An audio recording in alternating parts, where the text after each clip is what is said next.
Yes, Assalamu alaikum viewers. Hope you all are fine. Today I will tell you about the adjectives. Adjectives adjectives जो हैं उसकी description है. An adjective is a word that modifies or describes noun of pronoun. मतलब एक ऐसा word है जो noun के जो pronoun होते हैं उनको describe करता है या उनको बयान करता है. Pronoun, a word which can be used instead of a noun. Pronoun इसम ज़मीर को कहते हैं कि एक वर्ड है ऐसा कि जो नाउन की जगह इसम की जगह उसको इस्तेमाल किया जा सकता है. Adjective can be used to describe the qualities of someone. Adjective को भी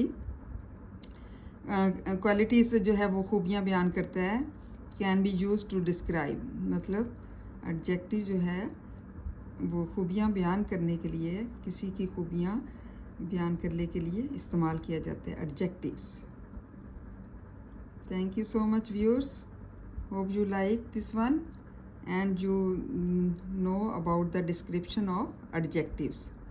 थैंक यू एंड जज़ाकल्लाह खैर.